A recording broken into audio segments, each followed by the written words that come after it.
It is Monday, March 7th, and MLB is still locking out the players. The minor leaguers report to spring training tomorrow, but it's going to look different and it's going to work different because of the lockout. Let's talk about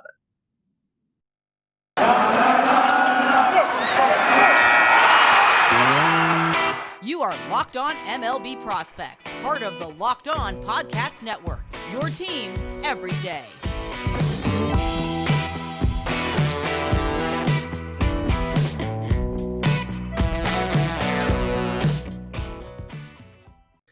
Yes, welcome on into Locked On MLB Prospects, your home for all things minor league baseball. I'm your host, Lindsey Crosby, baseball writer for Sports Illustrated. Thank you for making us your first listen every single day. In today's episode, speaking of thank you, is brought to you by our friends at BetOnline. BetOnline has you covered this season with more props, odds, and lines than ever before. BetOnline is where the game starts. So spring training starts tomorrow for the minor leaguers, but it's going to look different.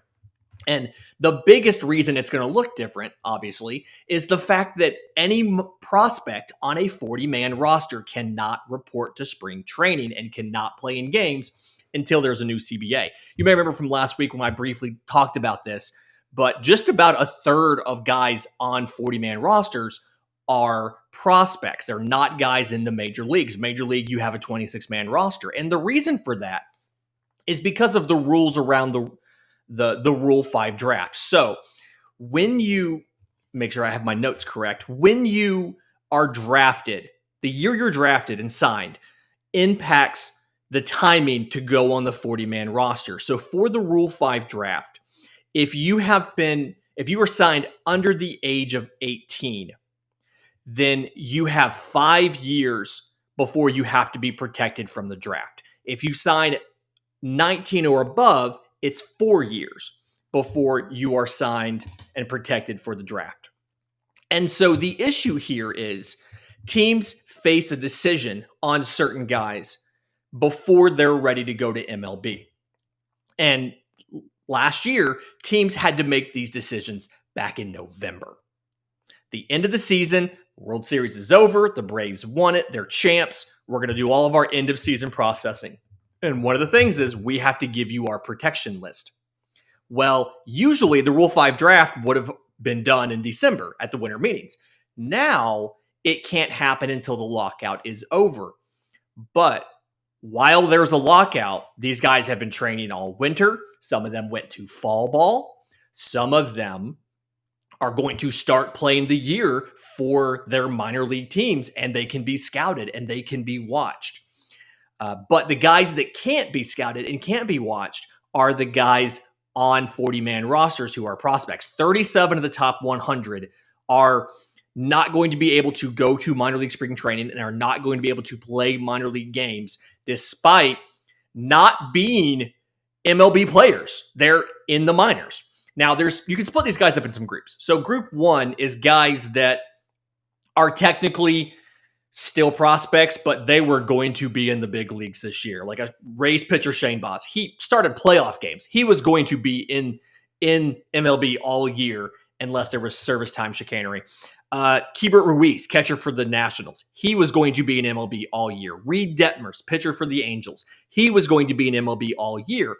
But you can look at guys that were added for service time reasons that needed this year to develop and were not going to be major leaguers this year. And just, when you see the list, 4 Guardians prospects in the top 100 are not going to be able to go to spring training.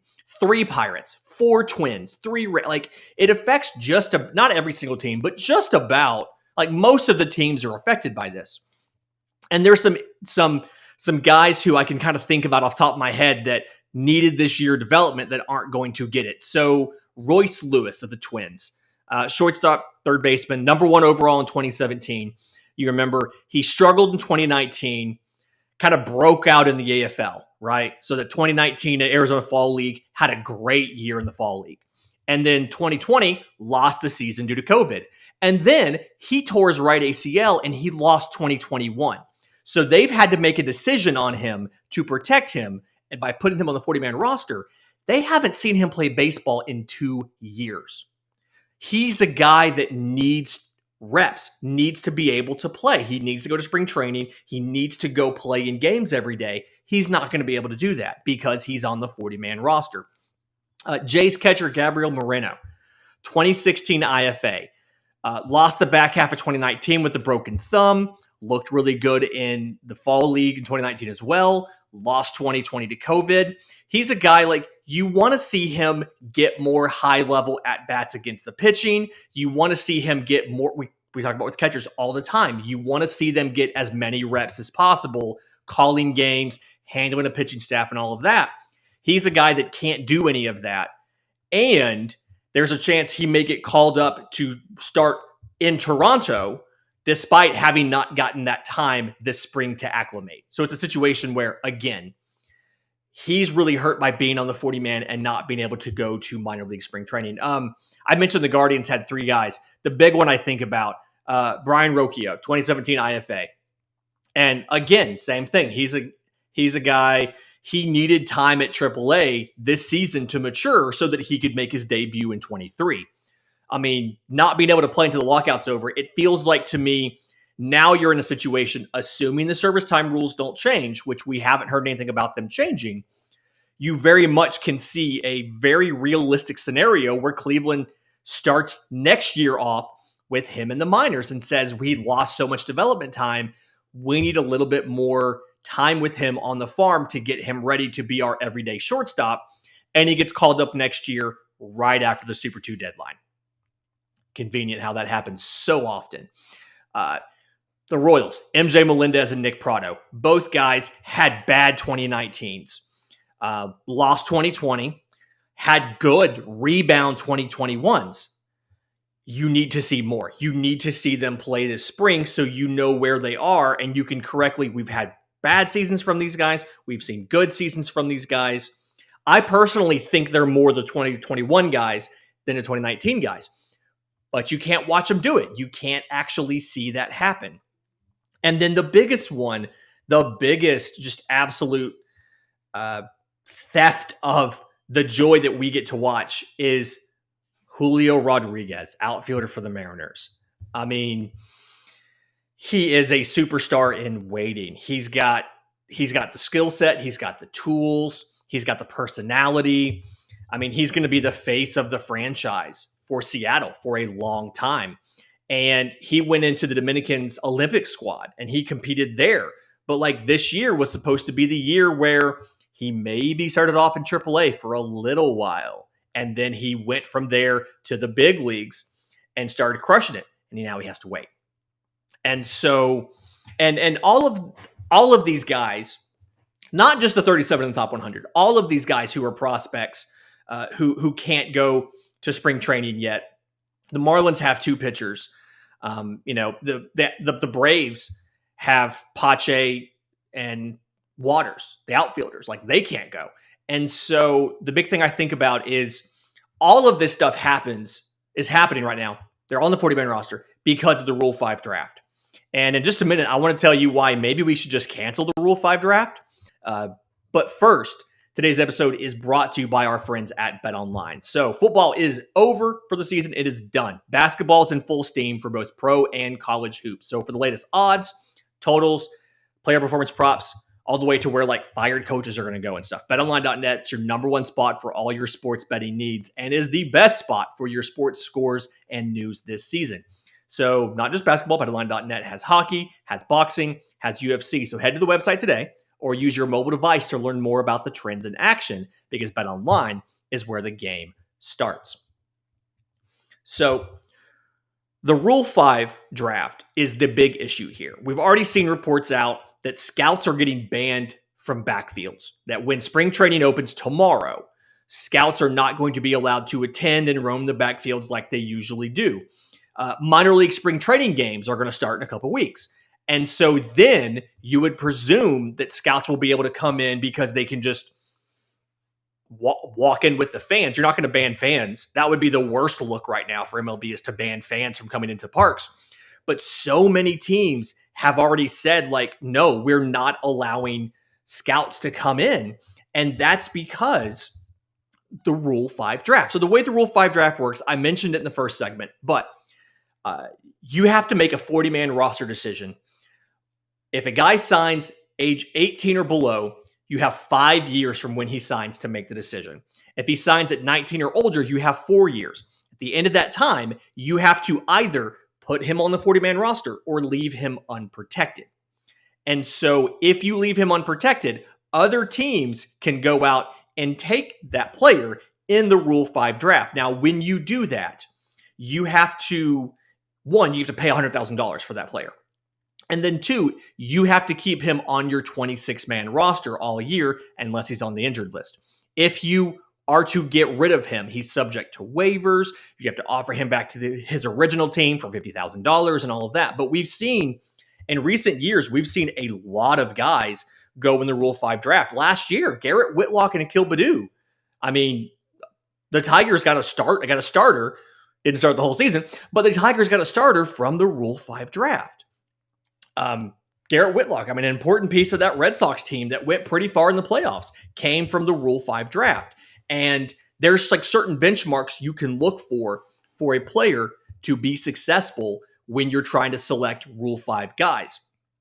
And so, like right now, so many teams have just banned all scouts. I want to say 16 teams have banned all scouts, and another couple was like 9 or 10 have restricted who can come in. There's only 5 teams that are allowing scouts unlimited access to their squads. The Reds, the Brewers, the A's, the Rays, and the Mariners. Those 5 teams are letting scouts come in, and everybody else is not. And if you think about it, there's Rule 5 draft in there, and we need to figure that out. But then also, once spring training starts, once the CBA's agreed to and spring training actually starts for the big leagues, you're going to have the free agent signings are going to be done. You're going to have trades happen. And not being able to scout minor league players just means that there's going to be more risk with these trades. So you're going to see either teams asking for more higher level prospects or less deals because teams don't necessarily know what they're going to be getting if they ask you for a prospect. They can't adequately evaluate a player that they haven't seen play since last August versus being able to scout him in the spring.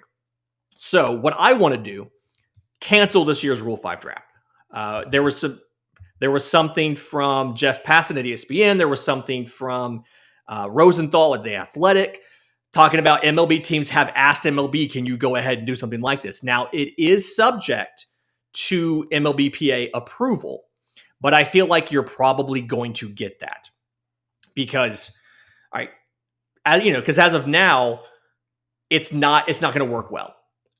If you have a Rule 5 draft after the CBA is signed, one, teams can go in and they can get a guy. It's not fair to the team that has the rights to the player because they had to make the decision in November with less information than a team would have now. So one, it's just inherently unfair unless you let a team update its protection lists. But then two, any player that is selected, and this is why I think the Players Association would be fine canceling the Rule 5 draft, even though it gets minor leaguers paid because they get big league salary. Because one, every spot on a major league roster that is taken by a Rule 5 draft guy is one less spot that an MLB free agent can get. And I think the Players Association has shown that when push comes to shove, they will protect big league players at the expense of minor leaguers.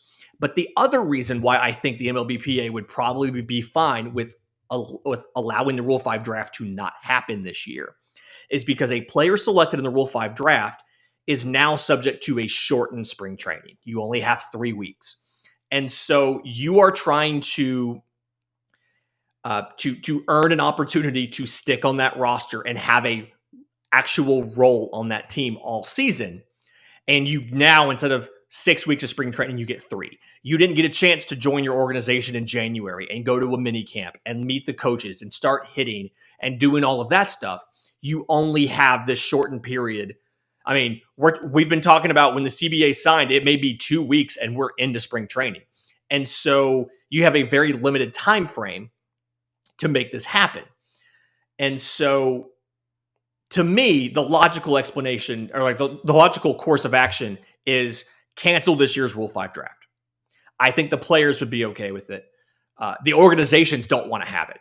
And for the reasons that we lined out, like they had to make their selections. They were in essence projecting future value where teams that would take a guy in a Rule 5 draft can look at what he did this spring.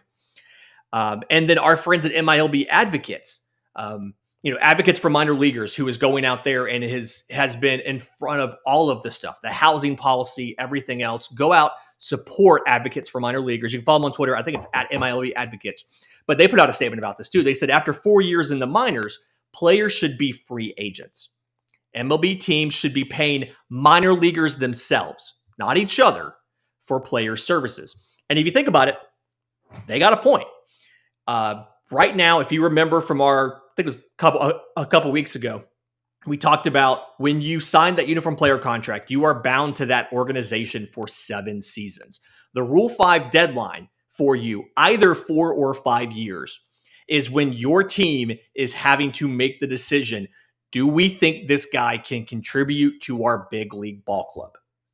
And if they think you can, and they protect you. If they either do not think you can or they think you have enough risk, they don't protect you. MLB Advocates says at that deadline, if they're not going to add you to the 40-man the 40-man roster, not call you up to the big leagues, you should be a free agent. In a perfect world, we probably redesign this system where something like that happens.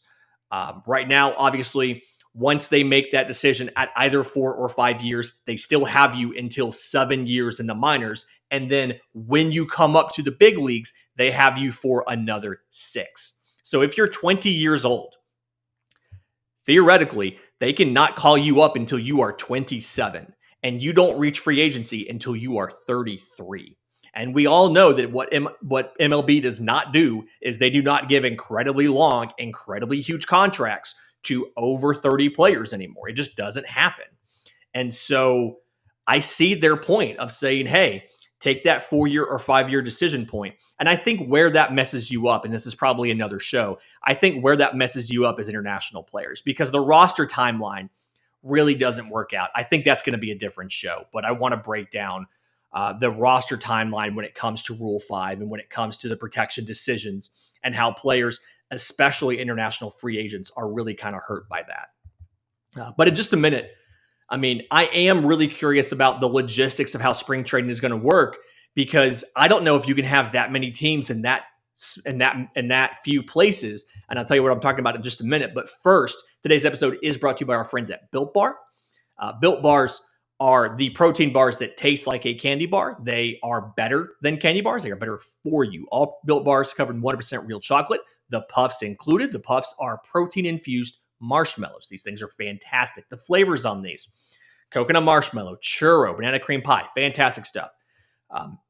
But all of the Built Bars, 100% real chocolate, 130 calories, 17 grams of protein.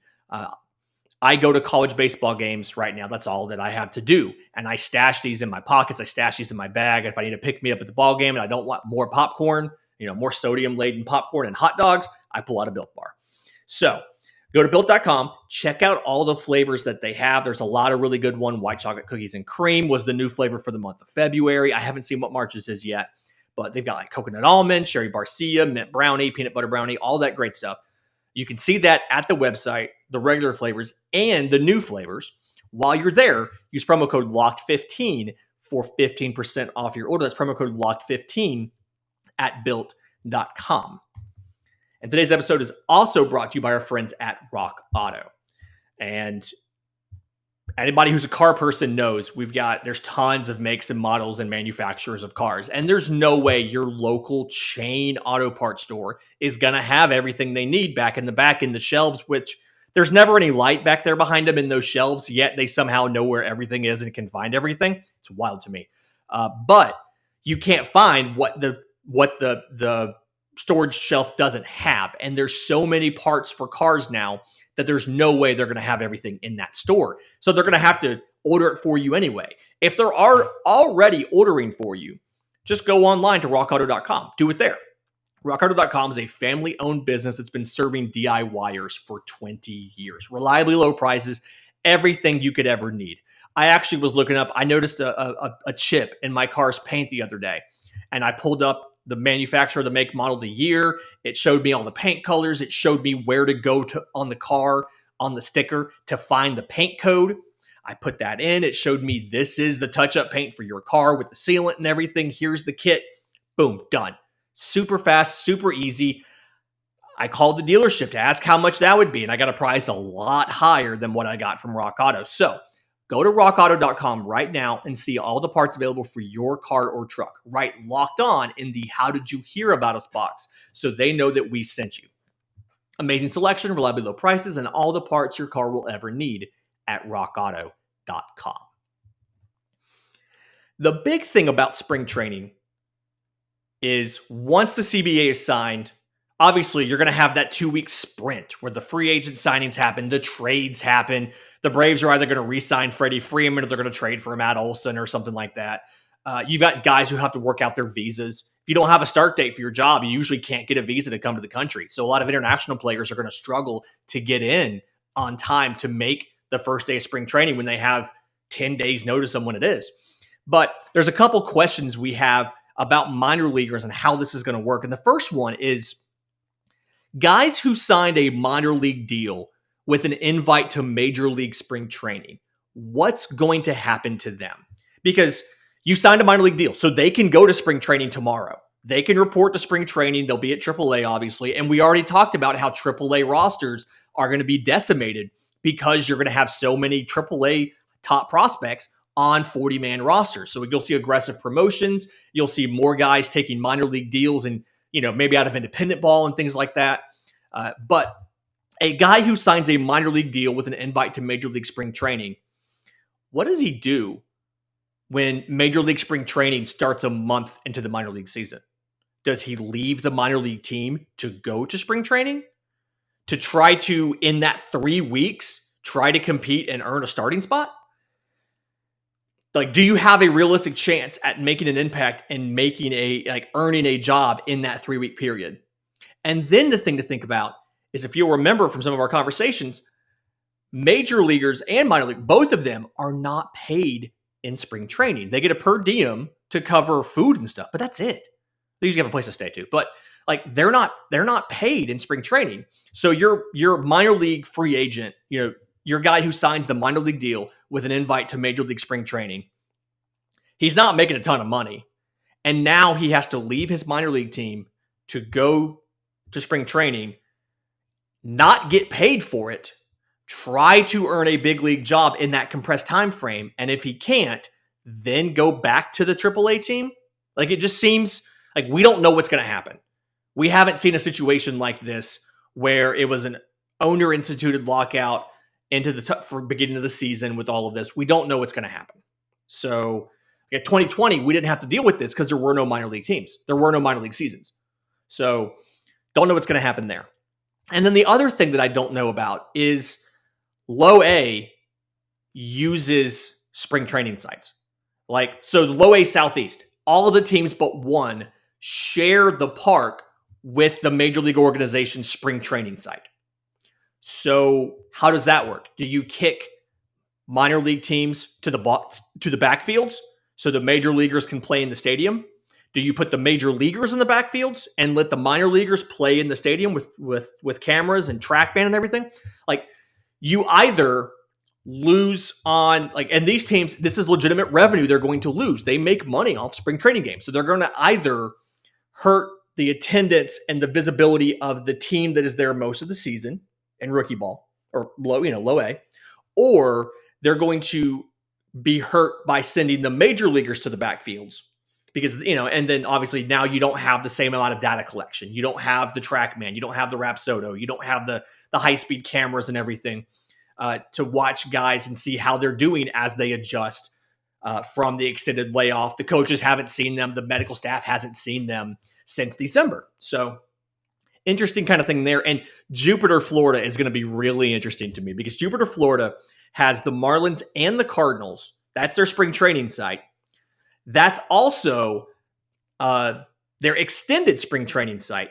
And that is the site of Low A Jupiter and Low A Palm Beach. So you possibly have 6 teams of guys trying to get working in one facility. So MLB may have to make up some revenue by slapping some cameras in there and doing a reality show on this, where guys are like trying to book the ballpark for different events and different practices and games and scrimmages and all that. And then the other question when it comes to the complex league and spring training and all that is, what do you do in Arizona?